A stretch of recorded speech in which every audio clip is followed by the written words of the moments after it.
నేను నేరస్తుడనై ఉన్నట్టు ఆ సువార్త విషయమై సంకెళ్లలో బంధింపబడి శ్రమ పడుచున్నాను. అపోస్తులుడైన పౌలు తిమోతికి వ్రాసిన 2వ పత్రికలోని వాక్యము మనం చూస్తున్నాం. రక్షణ సువార్త అయిన యేసు ప్రభువారి మరణ, భూస్థాపన, పునరుద్ధానాలను ప్రకటన చేయటం కోసం నేరస్తుని వలె సంకెళ్లలో బంధింపబడి శ్రమ పడుచున్నాను అని అంటూ ఉన్నాడు పౌలు భక్తుడు.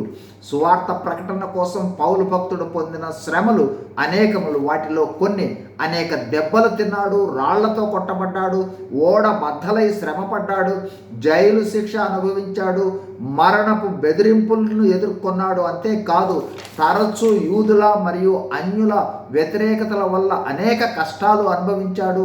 అనేక సమయాల్లో ఆకలి, దాహము, నిద్రలేమి, భయము, ఆందోళనలు, మానసిక ఒత్తిడులు, సహోదరుల బెదిరింపులు సువార్త ప్రకటన కోసం ఎదుర్కొన్నాడు. ఎన్నో శ్రమలు అనుభవిస్తూ ఏ విధము చేతనైనను కొందరిని రక్షింపవలనని అందరికీ అన్ని విధముల వాడనై ఉన్నాను అని అంటూ ఉన్నాడు పౌలు భక్తుడు. ఎందుకంటే మానవులకు రక్షణ అంతటి అవసరత, అంతటి గొప్పది, అంతటి అమూల్యమైనది. ఆ రక్షణ మనము ప్రకటించు సువార్త ప్రకటన వలనే సాధ్యమవుతుంది. చివరికి సువార్త ప్రకటన నిమిత్తము రోమా ప్రభుత్వం చేత శిరచ్ఛేదము కావించబడి హతసాక్షి అయ్యాడు పౌలు భక్తుడు. ప్రియ సహోదర సహోదరి, మనము కూడా పౌలు భక్తుని పోలి యేసు ప్రభువును అంగీకరించి రక్షణలోనికి వచ్చాం. సువార్త ప్రకటన మనకు గొప్ప ఆజ్ఞ, మన కర్తవ్యము. మరి మనము రక్షణ సువార్తను ప్రకటిస్తూ ఉన్నామా? నేడు మనము సంకెళ్లలోకి వెళ్ళి ప్రయాసపడవలసిన అవసరం లేకపోవచ్చు. అయినను అసలు సువార్తను మనం ప్రకటిస్తూ ఉన్నామా?